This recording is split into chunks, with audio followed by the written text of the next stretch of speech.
poderoso, eres grande y majestuoso, eres fuerte, invencible, y no hay nadie como tú.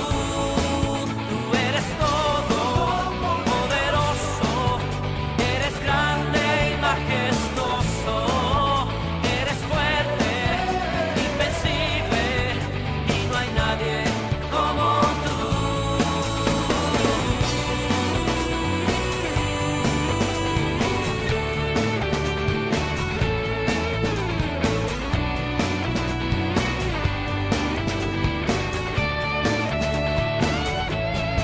Tú eres todo poderoso, eres grande y majestuoso, eres fuerte, invencible, y no hay nadie como tú. Tú eres todo poderoso, eres grande y majestuoso, eres fuerte, invencible, y no hay nadie como tú. Tú eres todo poderoso, eres grande y majestuoso, eres fuerte, invencible, y no hay nadie como tú. Tú eres todo poderoso, eres grande y majestuoso, eres fuerte, invencible, y no hay nadie como tú.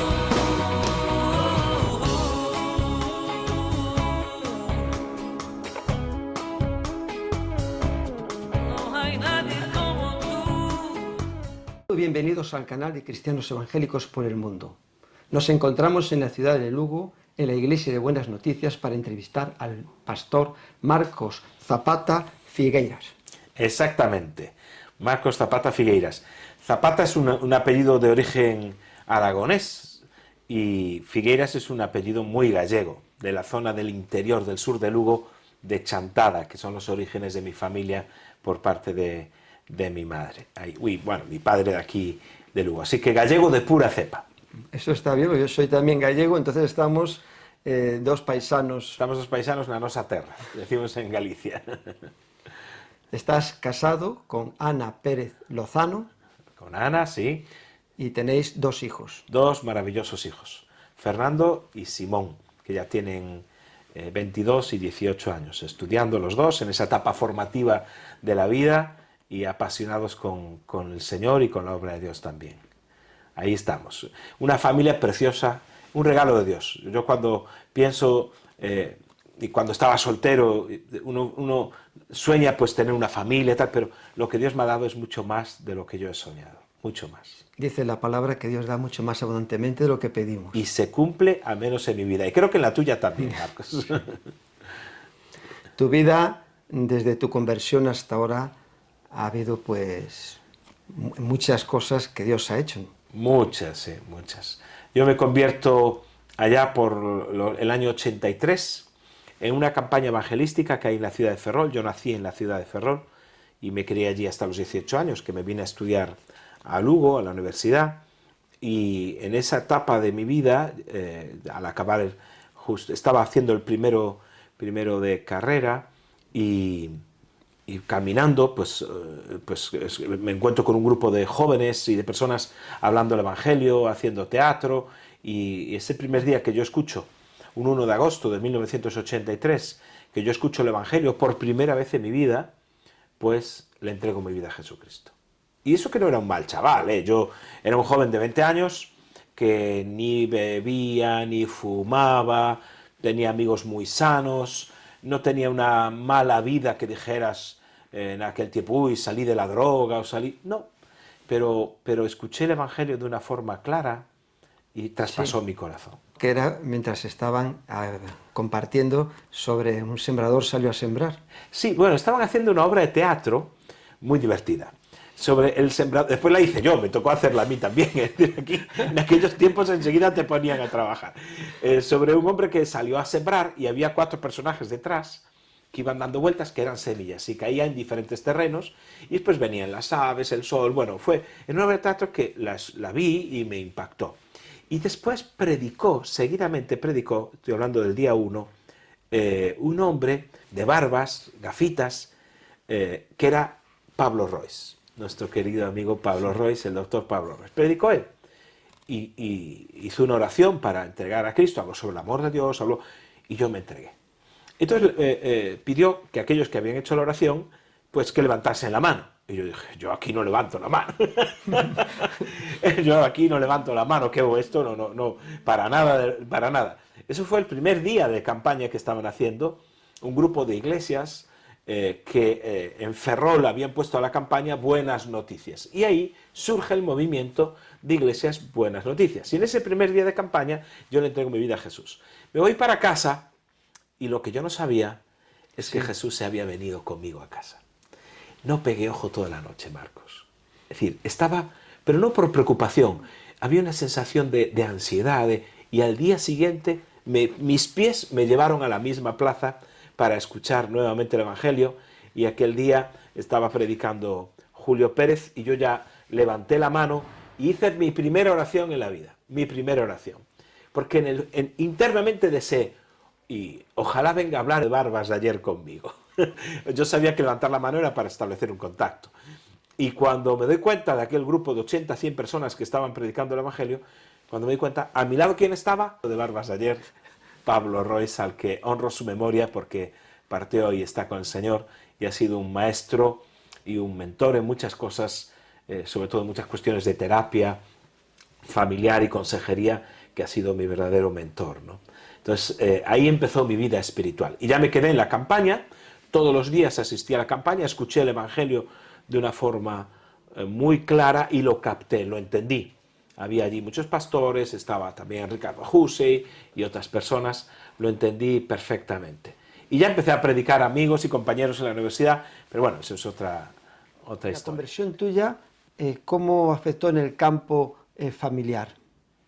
Bueno, el campo familiar, mi mamá, que era una mujer muy prudente y está ya con el Señor, me dijo, cuando yo le hablé de que estaba asistiendo con unos amigos y le hablé del Evangelio, me dijo, sé prudente, conócelos, no tomes decisiones a la ligera, ve poco a poco. Es decir, una madre prudente, porque en aquellos tiempos también un poco convulsos, de primero de los 80, donde había tantas novedades y tantas cosas, pues uno no sabía mucho dónde se metía. Entonces ella me recomendó eso, y eso fue muy sabio por su parte, porque lógicamente no fui a tontas y a locas, como se suele decir, sino que hice una decisión de fe, y fui poco a poco creciendo en los caminos de la fe, y mi familia nunca se opuso. Al revés, siempre me respaldó, aunque inicialmente ellos no hicieron un paso de fe, no dieron ese paso, pero respetaron siempre las decisiones que yo iba tomando. ¿Por qué? Porque nunca fui un joven insensato, sino que todo lo que iba haciendo, estaba estudiando en la universidad, estaba estudiando magisterio, y era una persona formal y que también trabajaba como educador en una residencia juvenil, y bueno, entonces veían en mí que podían confiar en las decisiones que yo tomaba. Seguidamente, lo que Dios hizo en tu vida, empezaste a contárselo a tus compañeros. Claro, es inevitable, más en el ambiente universitario. Eso fue muy bonito. Digamos que hubo dos partes. Una, como en esa residencia juvenil donde había cientos de jóvenes durmiendo, viviendo, yo era educador allí, pues en uno de esos días que yo tenía que cuidar de un aula, era como también les ayudaba con los deberes a esos jóvenes adolescentes. Bueno, y yo tenía 20 años, 20. Entonces ya me dirás que tampoco es que fuera mucho mayor. Pues a esos jóvenes adolescentes les daba clases, les enseñaba, y entonces una noche, me acuerdo que las noches de los jueves, pues la dedicábamos a un tema de debate. Bueno, eso lo inventé yo para poder debatir sobre la fe y el cristianismo. ¿Es Dios real? ¿Existe Dios? Algo así. Y en aquella aula prediqué, igual que había escuchado 2 meses antes, apenas 2-3 meses antes, predicar en la campaña de Ferrol, que fue a principios de agosto. Entonces, en esa campaña que se dio en Ferrol. Entonces yo prediqué igual, prediqué en el aula, con llamamiento y todo. Sí, hice llamamiento. Llamamiento a levantar la mano y a convertirse. Y en aquella aula 4 jóvenes levantaron la mano. Había más que no se atrevieron, después lo dijeron. Fruto de aquella, una de esas manos, es el que hoy es mi mano derecha, el copastor José Antonio Cillero, que entonces era un adolescente de 14 años, que se entregó al Señor allí mismo, fue mi primer fruto, y después de aquello pues vinieron varios más. En la universidad, pues yo era en mi generación un cierto líder universitario, ¿no? Entonces era un líder universitario. Entonces yo en las clases había un profesor muy controvertido y yo en las clases pues contendía con él en cuestiones de fe. Me acuerdo que una vez citó una parábola del Evangelio, a Jesús lo cita, entonces yo levanté la mano y dije, yo no estoy de acuerdo con esa interpretación. En realidad lo que la palabra está diciendo, entonces le doy otra interpretación. Le doy un mensaje más bíblico. Entonces hubo un silencio en la clase tremenda porque nadie se enfrentaba a ese profesor. Entonces tuvimos una tensión.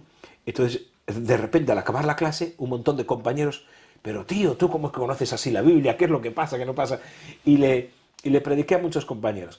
Fíjate que eso, el día de hoy, casi 35, 40 años después de acabar la carrera, 35 años después, aún me encuentro con compañeros de aquella época que me recuerdan anécdotas que yo te tengo totalmente olvidadas. Sí, me acuerdo aquella vez que le hablabas de Dios, tú sigues creyendo de la misma manera porque hablaste así, hiciste esto en el aula con tal profesor, y yo tengo borrado eso, pero sí que fue muy activista con el Evangelio y aparte también en los temas de derechos estudiantiles, que era también muy, muy activista. Entonces se fue convirtiendo gente de aquella época, amigos, Sí. compañeros, y empezó a surgir un grupito en Lugo, un grupo de estudiantes que nos reuníamos para orar, leer la palabra, y estábamos juntos, cantábamos, y eso fue una etapa, el comienzo de la obra en realidad en Lugo fue así, a través de esa situación. En tu vida, como cuentas la conversión, que pasabas por allí, te paras, reaccionas Fui y... encontrado de los que no me buscaban. Y el caso es que yo no buscaba a Dios, y Él me buscó a mí. Pero es algo espectacular, ¿no? Así a la primera me Sí. recuerdas al apóstol Pablo que se convirtió y enseguida empezó a predicar de Cristo. Hasta ahora, Bueno, hasta ahora no has parado. Salvando las distancias, No, que ya, compararme con el apóstol Pablo, No, pero bueno, pero de alguna manera sí, Dios. Fíjate, mi mamá siempre contaba que cuando nací ella tuvo un problema, que estuvo enferma con un problema de mastitis, no me pudo dar de mamar como a todos los demás hijos. Yo soy el cuarto hijo, después tuve una hermana, 4 varones y una hermana. Y ella siempre recuerda que en la habitación del hospital, siempre me lo recordó, había una cruz delante de su cama. Sí. Y como ella no me podía cuidar como a los demás bebés, dice que como a ningún otro, ella me encomendó a Dios. Dijo, Jesús, cuida de mi hijo. Y dice, y siempre recuerdo que te encomendé a Jesús. Ni a ninguna virgen, ni santos, ni nada. Entonces, siendo yo un bebé recién nacido, la oración de mi madre fue encomendarme que Dios me guardase y me cuidase, porque ella no podía, estaba enferma. Eso me quedó grabado. Entonces, cuando me convertí, entendí que era una oración contestada. ¿A tu esposa la conociste en la universidad o...? Fíjate, estábamos estudiando en el mismo edificio, la misma facultad, estábamos estudiando y no nos conocíamos. Yo estaba un año por delante. Ella sí me conocía a mí, porque yo era más visible, pero yo no la conocía a ella. Y la vine a conocer en la iglesia. Cuando yo ya era pastor, estábamos empezando la obra en el año 89, y se convirtió su hermano, después vino su mamá, y ella empezó a venir a la iglesia para ver dónde se había metido su familia, qué clase de gente era esta. Y ahí es donde la conocí. Es decir, que yo era su pastor, y ahí es donde la conocí, dentro de la iglesia ya. ¿Y la alcanzaste para el Señor o fue otra persona? No, fue en la iglesia, ella se convirtió en algún culto Sí. de domingo, donde los típicos lugares, que haces Hacen un llamamiento para convertirse, y al acabar la reunión recuerdo que se acercó y me dijo, quiero que sepas que yo ya también soy de vosotros. Fue la forma de decir el lenguaje de aquel entonces que se había convertido. Y se apasionó por el Señor de una forma impresionante. Desde el principio acompañándome para atender. Éramos un grupito pequeño que habíamos empezado, 20 y pico personas, después de una campaña evangelística, y desde el principio me acompañó a visitar enfermos, gente necesitada, gente en quebranto, y ya estaba siempre ahí a primera línea, ¿no? para servir a Dios. Tú haces guías sobre el matrimonio, enamorados. ¿Cómo descubriste que era la persona que Dios tenía para tu vida? Bueno, es un proceso. El descubrir que una persona es para... Por supuesto hay varios elementos, ¿no? que entran en juego. Pero cuando uno se enamora, la pasión tiene que existir. La pasión tiene que existir. Dos, uno encuentra que esa persona también es un amigo. Es un amigo, es una persona con la que puedes compartir no solo temas de la fe, sino que puedes hablar de un libro que te gustó. Yo soy un gran lector, tengo miles de libros, yo tengo una biblioteca gigantesca, aquí hay unos poquitos, ¿no? Tengo en cajas que ya no sé dónde meterlos. Y ella era una gran lectora. Entonces hay cuestiones también de lo natural, porque uno no está en el espíritu siempre, uno también está en la carne, en el sentido del ámbito natural. Y el ámbito natural, pues compartíamos muchísimas cosas, ¿no? Y seguimos compartiendo, somos amigos. Entonces cuando uno encuentra que por una parte hay una pasión, hay un enamoramiento, hay un elemento natural y hay un elemento espiritual, que esa persona comparte el llamamiento, la pasión, conmigo o sin mí, porque el llamamiento de Dios para ella no depende de mí, es a ella. Entonces, cuando se confluyen esos elementos, pues puedes pensar que Dios está detrás de esa situación. Y por supuesto, tenía pastores y consejeros que me guiaban en una situación así, porque yo ya era un pastor hecho y derecho. Sí, Entonces ya, aunque empecé a pastorear con 26 años, que a lo mejor hablamos eso después, pero tenía que ser prudente y cuidadoso en el proceso de la elección, por supuesto, de la esposa de Dios para mi vida. Y en mi caso, pues tuve la bendición de que Dios nos juntó y hemos multiplicado. Uno puede con 1000, pero los dos hemos podido con 10.000. Nota en la iglesia Sí. que ella también comparte la palabra de Sí, Dios. es una Hacéis- predicadora tremenda, sí. Ya tiene mucho para dar, mucho para dar. Es y sobre una todo apasionada. sobre las mujeres. Mucho. Está leyendo la Biblia constantemente, es una gran lectora de la Biblia y sacando enseñanzas sobre la mujer en la Biblia. Y está haciendo descubrimientos muy interesantes. Vemos unas tomas. Hoy, estupendo, estupendo. La función de las mujeres, ya sabéis, en los tiempos de Jesús era criar los hijos, atender a su marido, hacer las cosas de la casa, porque la mujer era como la propiedad del varón. Fuera de la casa la mujer no existía. No había espacio para ellas en lo social, en lo público, en la vida, ni en la vida religiosa había espacio para ellas, ¿verdad? Entonces, la mujer que no puede entrar en el atrio estaba segregada a adorar en otro espacio. Y Jesús ve esto y dice, bueno, si las mujeres no pueden entrar en el templo, yo voy a ir a donde están las mujeres. Y él fue y rompió esos nos que estaban destinados para las mujeres. Recordáis que una mujer no se podía dirigir a un hombre, no le podía hablar. Pero él permite que una mujer pecadora entre en donde estaba él, en la casa de Simón el leproso, comiendo, y no solamente le habla, sino le toca los pies, incluso se los besa, y dice de ella, de esta mujer se hablará por toda la historia, y le da valor a esa mujer.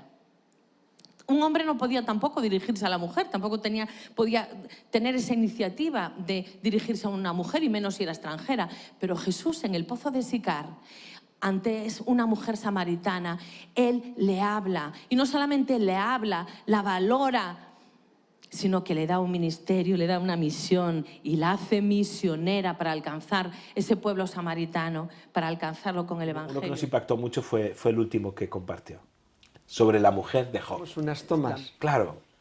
Y estoy estudiando ahora este tiempo, desde el Día de la Mujer, me dio por ahí, estudiar 50 mujeres de la Biblia, algunas las sin nombre, aquellas mujeres que no se les menciona ni su nombre en la Biblia, otras sí, pero que son desconocidas. Hulda, Sifra y Fua, me meto en la piel de la mujer de Lot y me pongo a estudiar y pienso, ¿cómo fueron estas mujeres? ¿Qué hicieron? ¿Por qué están en la Biblia? ¿Cómo me parezco a ellas? ¿En qué me parezco? Porque siempre busco en qué me parezco y en qué no me parezco. La mujer de Job. Fue agradecida la mujer de Job. ¿Sabéis por qué? Porque ella era una mujer bendecida, súper bendecida, pero no lo sabía. No sabía que era bendecida. Qué triste, ¿no? Qué triste es ser bendecido y no saber que lo eres. ¿Y por qué era bendecida? En primer lugar, la bendición más increíble que tenía ella es que tenía un marido que temía a Dios, un marido temeroso de Dios. Ahí comenta que se puso a estudiar la vida de 50 mujeres en la Biblia. Mira, tiene un libro precioso hecho a mano.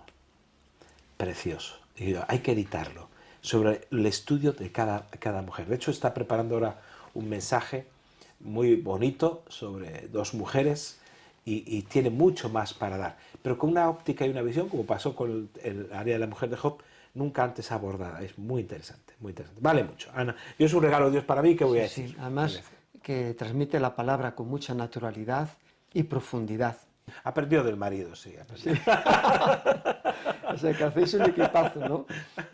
Sí, eso sí que es verdad, hacemos un buen equipo. Nunca tenemos que olvidarnos que el matrimonio es un equipo. Cuando el matrimonio deja de ser un equipo, empiezan problemas, ¿no? Cuando empiezan a tener vidas separadas, el matrimonio tiene que ser un buen equipo. Aunque en la iglesia también está rodeado de grandes hombres y mujeres, cuando vas a hacer estos viajes al extranjero, también ella, pues hoy que no estoy, puedes compartir tú. Sí, no, y la iglesia, gracias a Dios, tenemos un equipo de gente extraordinario en todos los aspectos, ¿no? No solo para la palabra, nuestra iglesia es una iglesia celular y tenemos más de 70 y pico líderes de células, líderes y líderes en formación, y hay un semillero de líderes muy grandes y tenemos cursos de formación para la predicación, después tenemos los puntos de misión, y hay mucho liderazgo, así que gracias a Dios podemos dejar a veces el nido, que hay quien lo cuide, ¿no? En ese aspecto. En el 2019, en la ciudad de Lugo, hizo un impacto muy grande cuando celebrasteis los 30 años de la iglesia, que salió en muchos medios, entrevistas. ¿Cómo fue esa experiencia? Ya que estamos hablando de la iglesia... Hicimos los 30 años, porque aunque la campaña... La iglesia nace después de que yo me convierto y estamos caminando unos años reuniéndonos en casas de una hermana, viuda, unos cuantos jóvenes se empiezan a convertir, otras personas... Y allá por el año 89, las iglesias de Buenas Noticias en España, pues deciden hacer una campaña en la ciudad de Lugo, a la vieja usanza. Fue la última así de las campañas a la vieja usanza, y la campaña fue de impacto. En la plaza principal, en el parque, en todas las ciudades. Fue un impacto en la ciudad.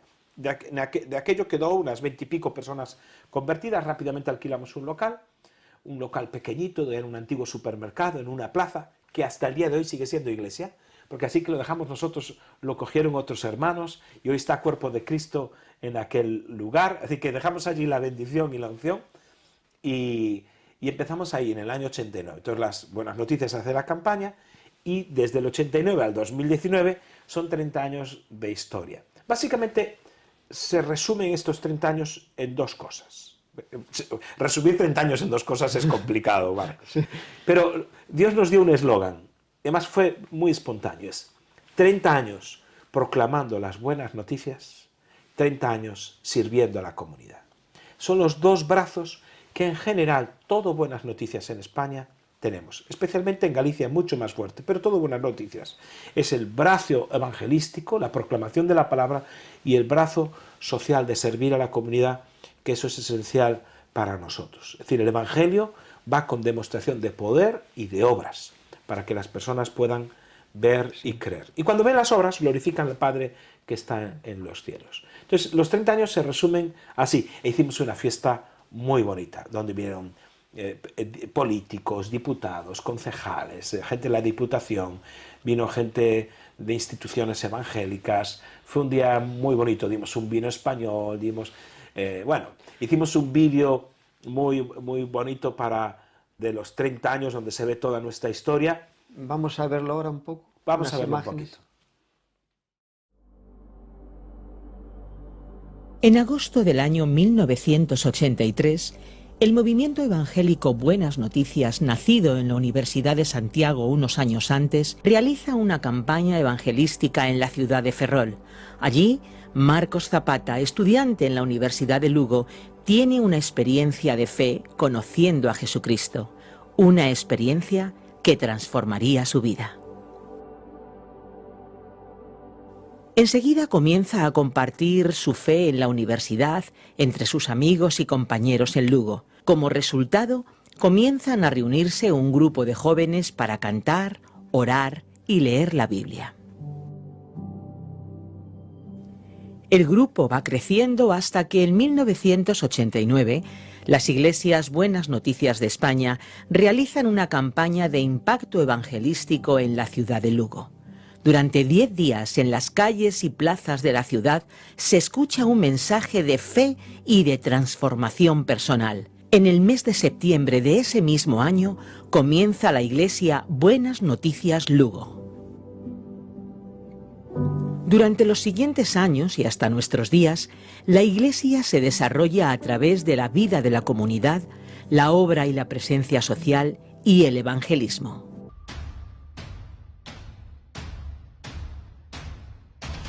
Participamos activamente en Art de Lucus, a través del campamento Ludus Lucus, donde atendemos cada año a más de 1000 niños con un atractivo programa de actividades.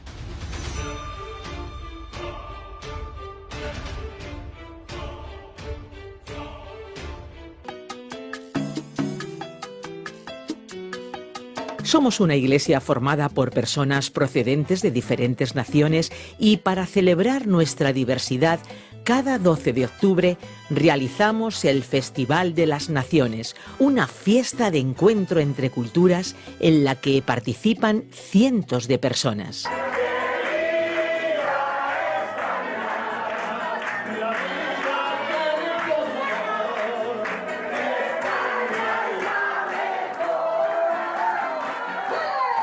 Los refugiados que llegan a nuestra ciudad también encuentran un espacio de integración en Buenas Noticias Lugo. Con la celebración del primer encuentro de refugiados, reivindicamos acogida digna a los refugiados. La Biblia nos anima a que nos acordemos de los presos, y son ya más de 30 años de presencia evangélica en los centros penitenciarios de nuestra provincia, ofreciendo atención religiosa y ayuda social a los internos.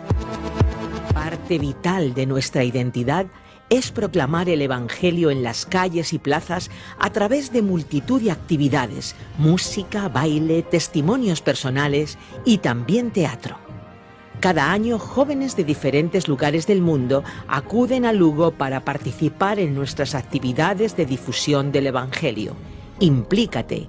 King's Kids, Jesus Revolution, No Longer Music, Impact World Tour son algunos de ellos. Pero la marca o el sello diferenciador de nuestra iglesia tiene que ver con la vida, la alegría y la vibrante espiritualidad. La música ocupa un lugar especial en nuestras celebraciones, en nuestra adoración y en la manifestación de nuestra fe.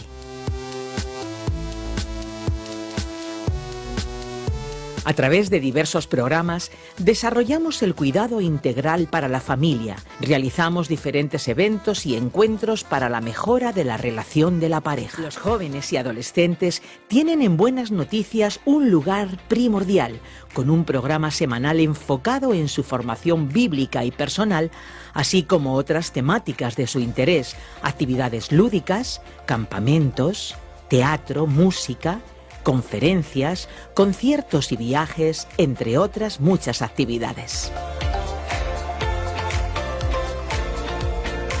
Los niños son parte vital en nuestra comunidad. Realizamos actividades que desarrollan el sentido de pertenencia e identidad cristiana, musicales, campamentos, olimpiadas y escuela infantil semanal.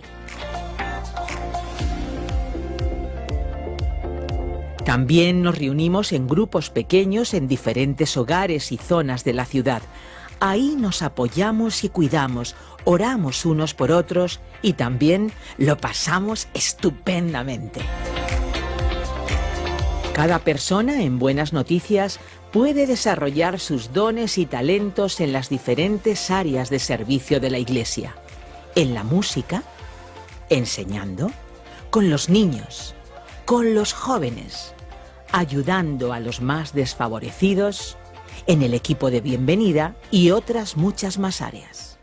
La verdad que es espectacular. La clave de un éxito, entre comillas, de un buen trabajo ministerial, mejor que un éxito, está en la pasión. Uno, estar apasionado por lo que uno hace. Y la iglesia está llena de gente apasionada, empezando por Ana y por mí, apasionada con lo que hacemos. Dos, estar bien formados en lo que uno hace. no ser aficionados, estar bien formados, estar preparados. Y 3, suplir una necesidad. Porque finalmente si nosotros suplimos una necesidad social, porque estamos apasionados y lo sabemos hacer bien, va a haber un reconocimiento social, va a haber un reconocimiento de los políticos, bueno, de la comunidad en general, que en el fondo dicen, oye, gracias por estar aquí, ¿no? Gracias por bendecirnos.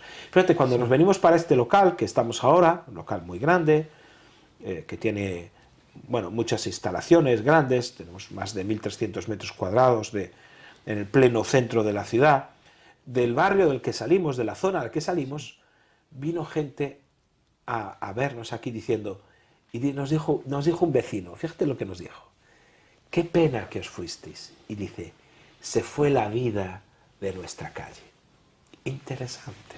Lo que dice se fue la vida de nuestra calle. En 1 Juan 5, 12, el que tiene al Hijo tiene la vida. Exactamente.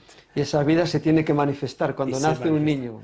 Y a veces nosotros pensamos que pasamos desapercibidos, pero para los vecinos era la vida.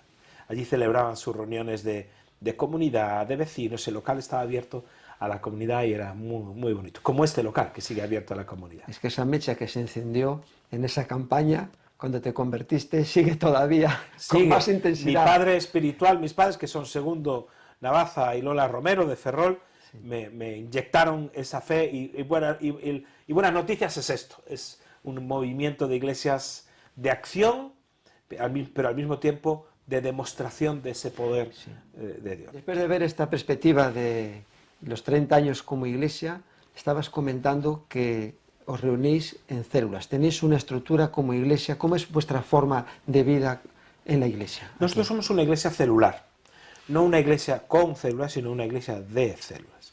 Es algo que empezamos a hacer una transición. Durante muchos años hemos tenido grupos pequeños, desde que casi que empezamos.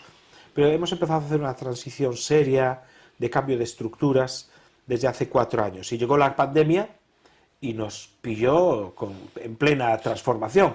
Y para nosotros fue como un soplo de viento, en el sentido que teníamos muchos grupos pequeños y en el proceso de la pandemia la iglesia estuvo muy bien cuidada, en todos los aspectos, tanto en los aspectos espirituales como en los aspectos naturales, donde las necesidades de las personas pues las pudimos suplir, porque se detectaban muy fácil, de forma que ninguna familia de la iglesia estuvo en situación de necesidad.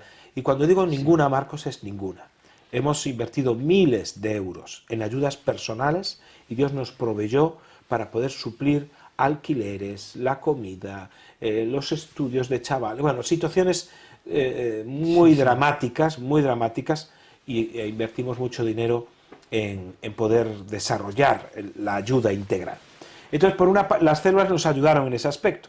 Entonces, nosotros durante toda la semana, pues lo que desarrollamos es esa comunidad de fe, donde esa reunión que tenemos en grupos pequeños no es una reunión, sino que en realidad es un grupo de amigos que, entre otras cosas, se reúne durante la semana.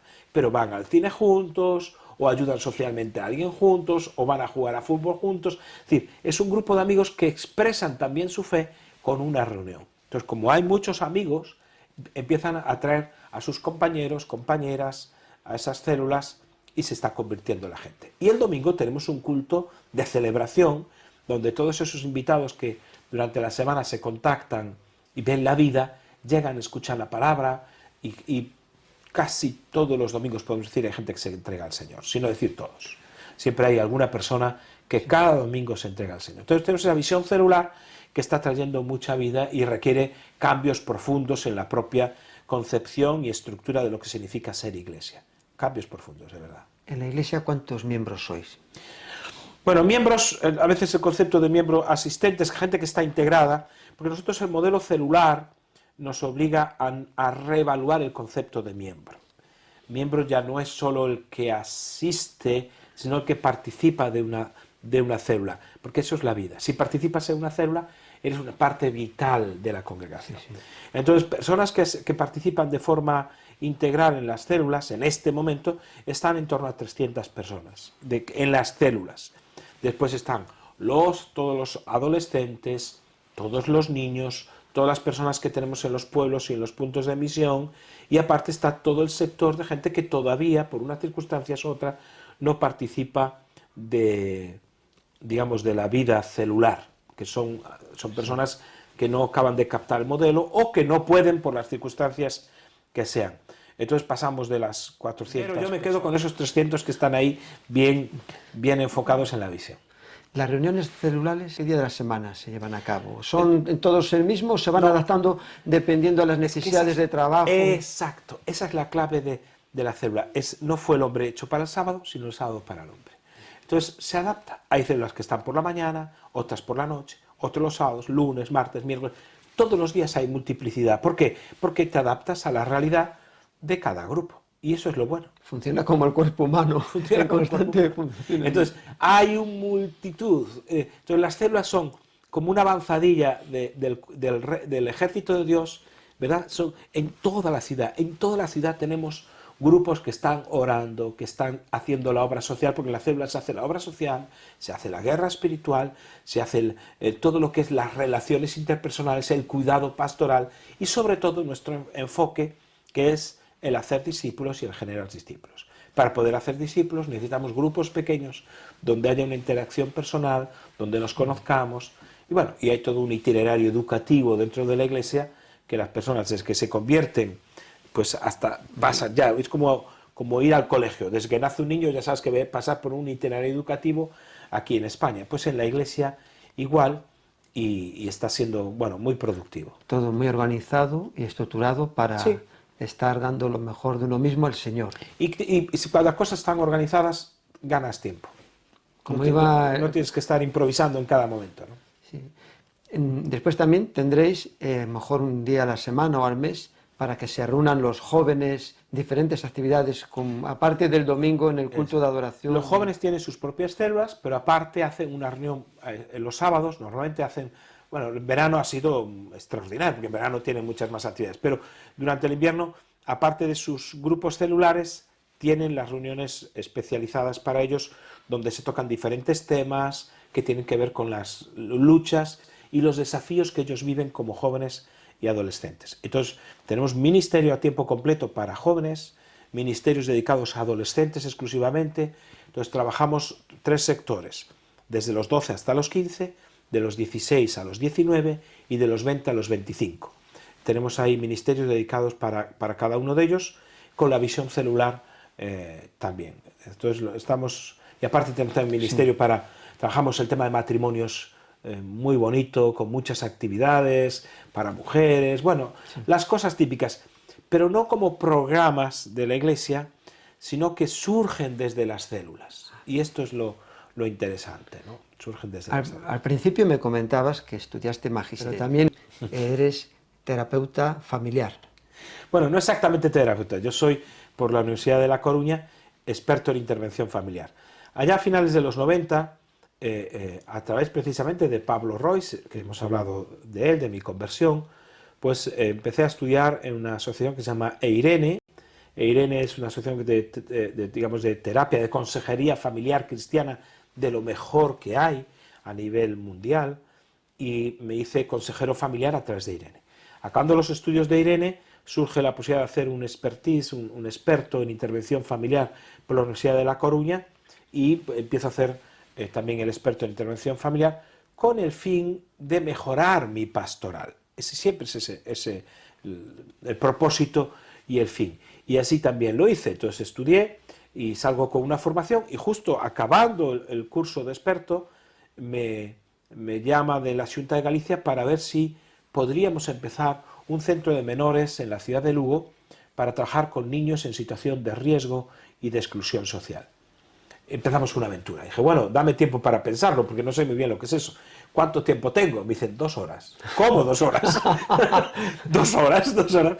Pero habíamos estado orando y nos dimos cuenta que esa era la respuesta de Dios a nuestra oración. Queríamos servir en áreas sociales y no sabíamos exactamente en qué.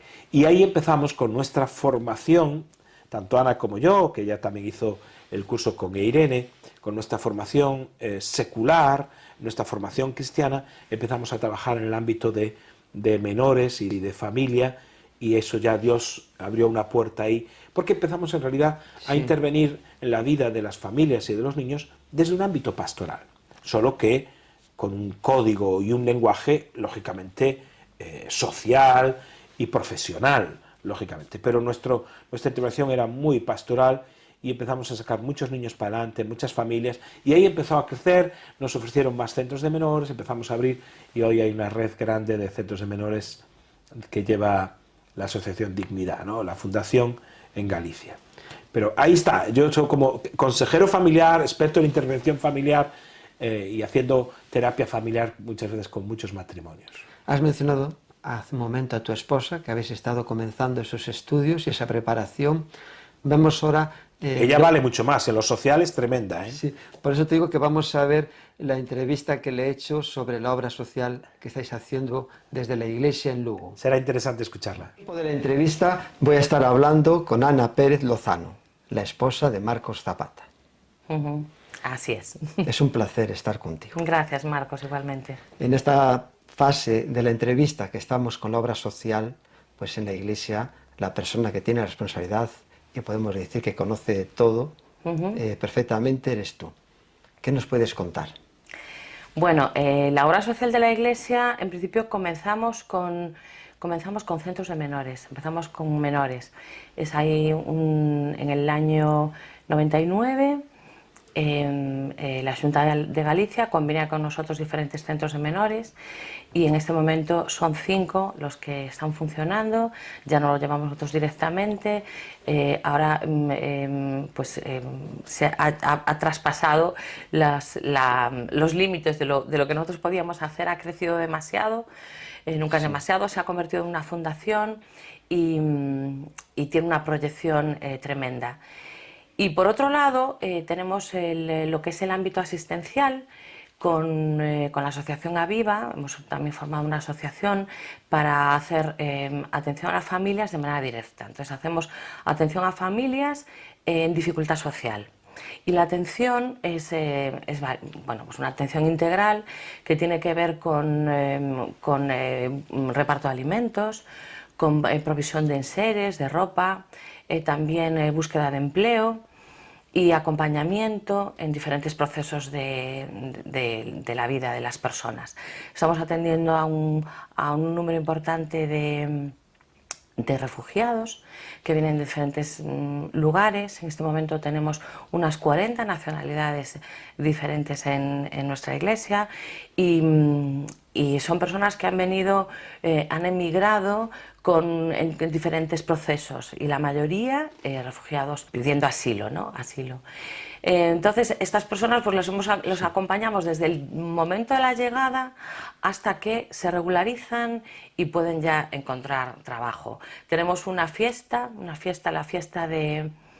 de bienvenida, es una fiesta en donde celebramos y le damos la bienvenida al refugiado y es una fiesta preciosa en donde la gente cuenta su experiencia de salida, de llegada al país.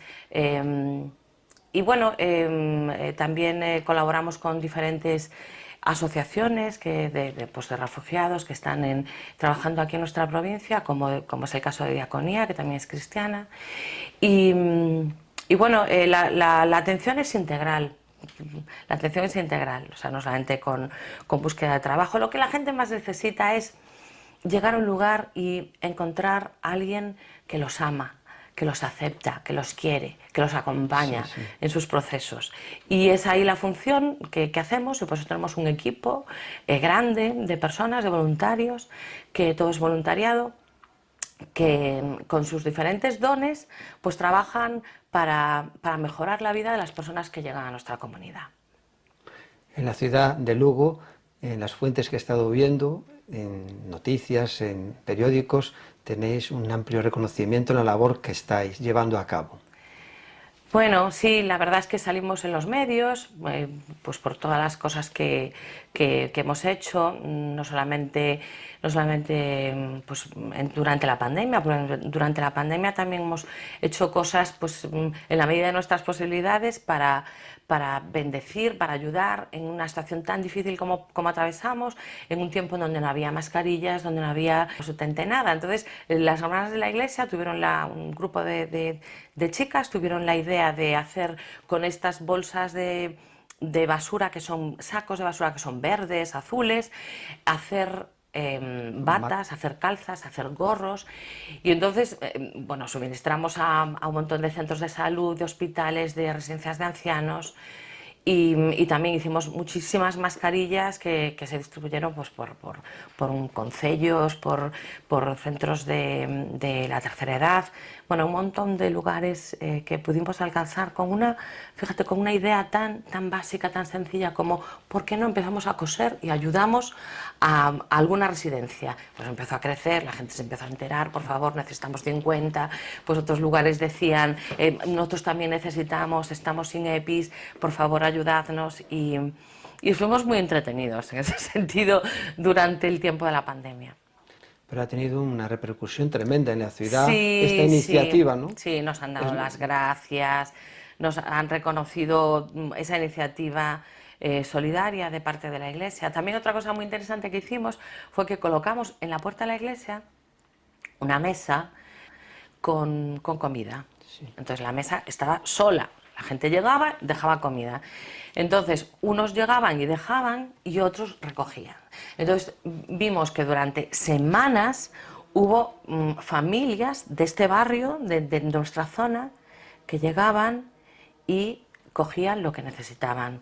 Pues había leche, había colacao, había pastas, arroz, había gente que dejaba hasta caramelos para los niños, o sea, había magdalenas, un poco los productos básicos, aceite, y siempre la mesa estaba llena, siempre estaba llena, y la dejamos sola. Había gente que nos decía, pero ¿cómo dejáis la mesa sola? Y si viene alguien y se lo lleva todo. Decimos, pues será porque lo necesita, ¿no? Entonces, cuando esté vacía, volverá a llenarse. Y fue en el tiempo, sí, es el tiempo más duro del confinamiento, y ya cuando pues, ya hubo la apertura, se abrieron los restaurantes, las cafeterías y tal, pues ya se dejó de hacer, y ahí detectamos también la necesidad que había en algunas familias del barrio de ayuda. Y entonces ya lo hicimos de una manera más directa, sin que ellos tuvieran que venir y recoger de la mesa. Pero fue una iniciativa súper interesante que nos ayudó también a ver que la gente realmente, esos miedos que teníamos, oye, se lo llevará alguien, vendrá alguien, un vándalo, pues la gente así respondió bien. Sí, súper. Sobre todo los donantes. Ha sido una experiencia que ha marcado la vida de la Iglesia y que ya forma parte de uno de los ejes en la obra social, sí, para cuando acontezca una cosa así, porque ahora vamos, sí, de pandemia en pandemia, no se sabe cuándo esto va a acabar, sí, pero ya ha quedado esta iniciativa para cuando tengamos una situación similar, sí, saber cómo hay que responder. Sí, y después siempre estamos haciendo cosas, iniciativas que bendigan a esta ciudad y a la gente que está trabajando por el bienestar de esta ciudad. Sí. Hace como 2 meses, a finales, yo creo que fue el mes de junio, sí. Hicimos un mercadillo solidario aquí en el hall de la iglesia, llenamos de cosas que teníamos, de donaciones, y lo que recogimos era para la Asociación de Esclerosis Múltiple. Entonces aquí pues estaba la presidenta de la asociación, voluntarios, también ayudando al mercadillo. Y todo lo que podemos hacer para bendecir a aquellos que están trabajando por esta ciudad, pues a nosotros es sumar, y creo que eso es traer el reino de los cielos a este lugar.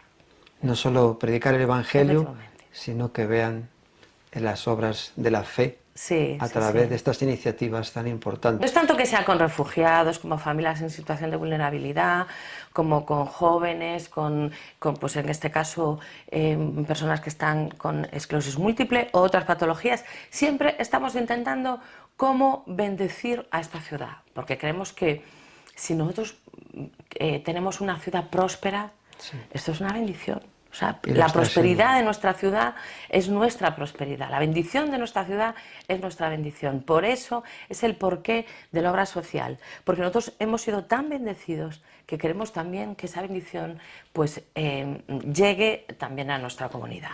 O sea que tenéis mucho trabajo en la ciudad. Un poquito, un poquito. Pero también tenemos mucha gente que ayuda, Es con lo cual importante. eso es que es fundamental. Pues yo creo que estáis haciendo una labor impresionante con los centros, con los refugiados, con las personas necesitadas, y se ve como Dios está bendiciendo a la Y iglesia. ahí pues lo que nos venga por delante, pues nosotros no le decimos que no a nada.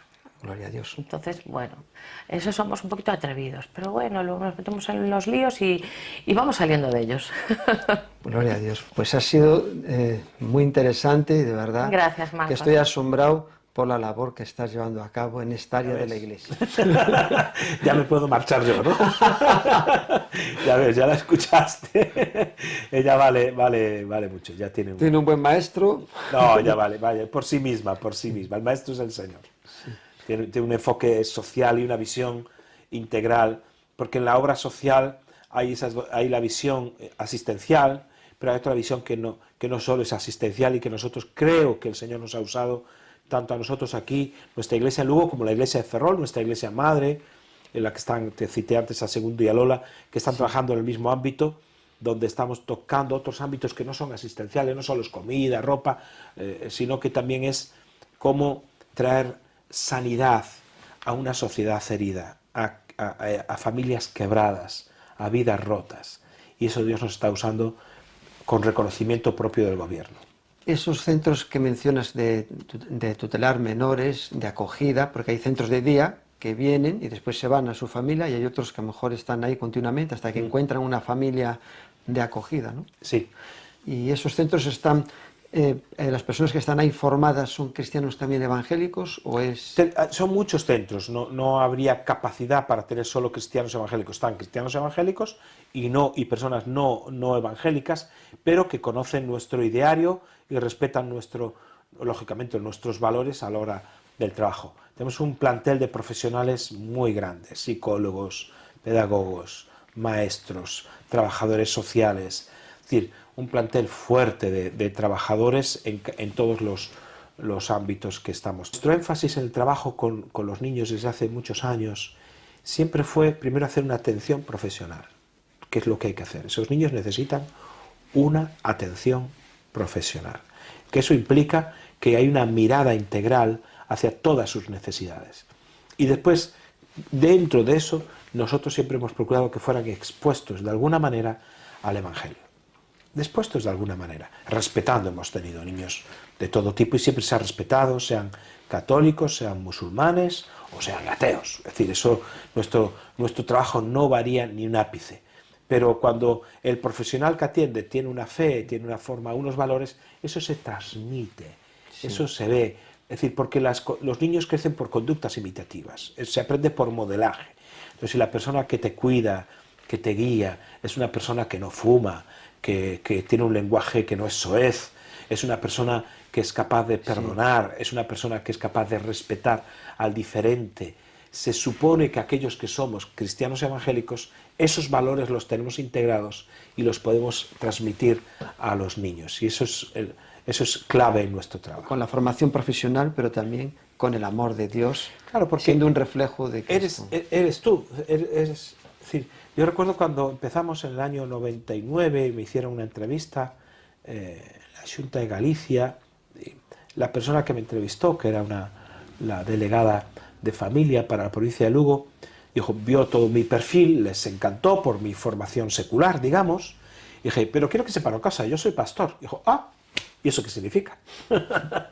¿Y eso qué tiene que ver con eso? Que quiero decir que yo no puedo separar quién soy de lo que hago. Entonces, que voy a integrar mis valores como cristiano en mi forma de trabajo. Dijo, explícame eso un poco más. Entonces le expliqué. Claro, no es que los voy a poner a los niños a orar y a danzar, a levantar las manos. Eso no se trata de eso, sino el concepto de los valores cristianos que van a ser aplicados a nuestro trabajo. Dijo, me parece perfecto. Me parece perfecto. Me parece muy bien. El obrar de la gracia de Dios en lo que estás llevando a cabo. Exactamente. Aquí tengo anotado que que eres autor de guías contra la violencia de género y contra el abuso espiritual, entre otras.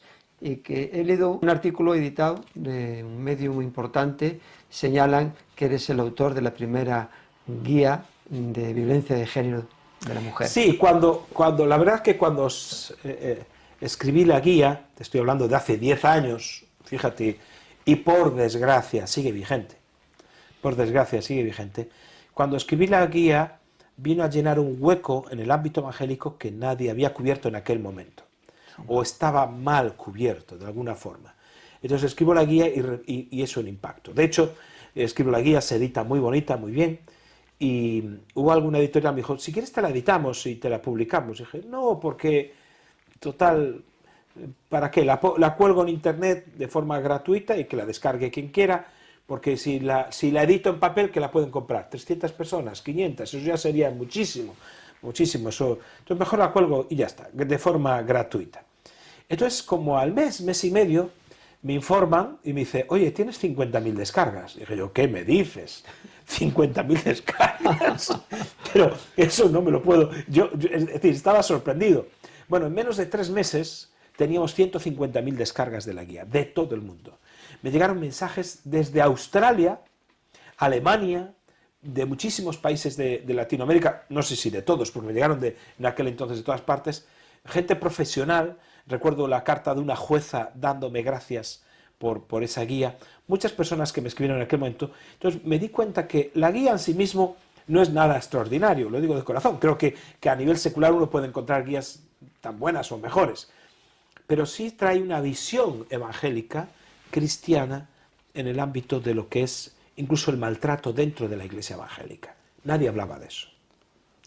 Nadie se habla del maltrato, a veces de la mujer dentro de la iglesia, que a veces hay un doble maltrato, porque la maltrata el marido y a veces la respuesta es, hermana, tiene que perdonar y aguantar. Eso es otro maltrato.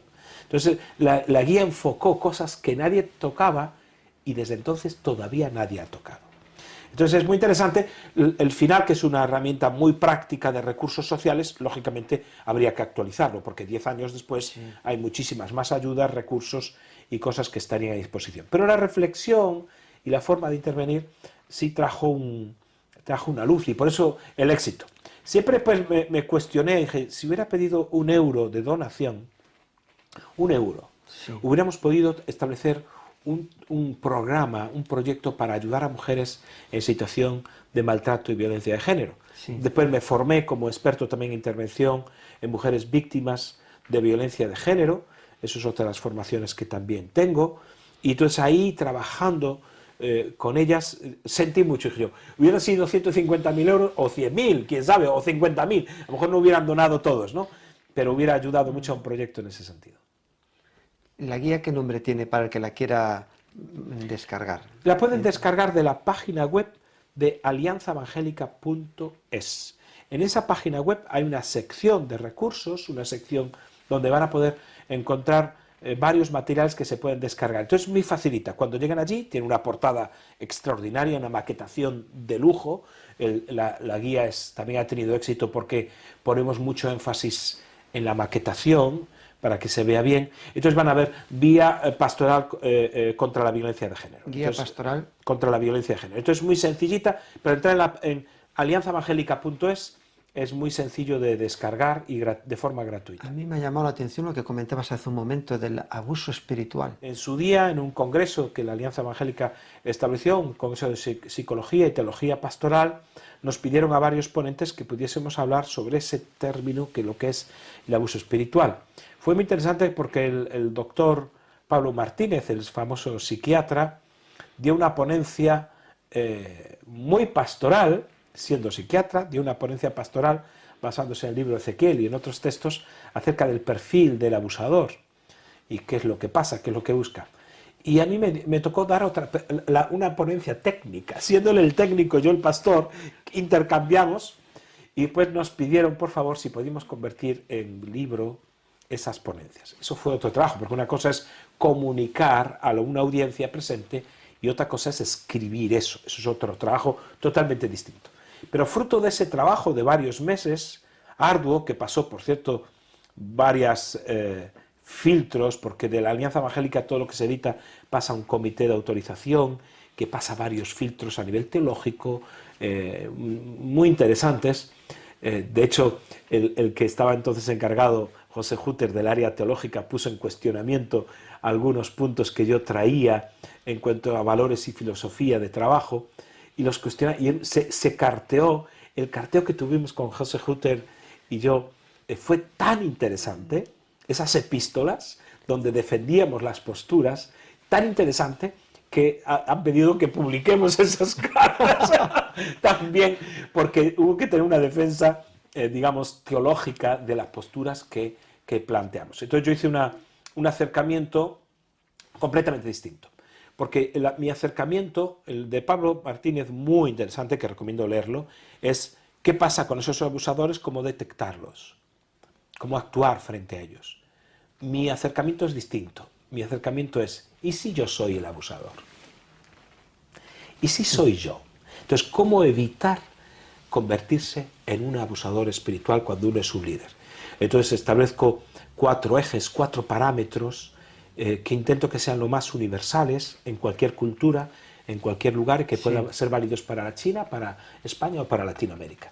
Entonces es muy interesante el acercamiento a la guía. Invito también a leerla, está en la página web de alianzaevangelica.es, que se puede descargar gratuitamente. Todo esto te ha supuesto tener que ir a dar pues, muchas conferencias a diferentes países. Sí, no solo por esto, sino también por el ámbito pastoral y como predicador, que es mi pasión número 1, ¿no? La de predicador, y he estado en estos últimos años, pues he estado en muchos países en Latinoamérica, en otras partes del mundo, pero bueno, especialmente en Estados Unidos, he estado visitando México, Puerto Rico, la República Dominicana, en fin, Panamá, Colombia, Argentina, en muchos sitios. Y más que no quiero, porque a mí anecdóticamente no me gusta viajar, me encanta vivir en Lugo, Galicia, mi terreno, y no salir mucho de acá. Es nuestro gen que nos trae aquí. A terra nosa, a terra galega. Ha sido de una enorme bendición todo lo que has compartido y hemos podido ver de lo que Dios ha hecho en tu vida, desde tu conversión, en tu familia y con tu preparación para servirle. Gracias. Muchas Marcos. gracias. A ti.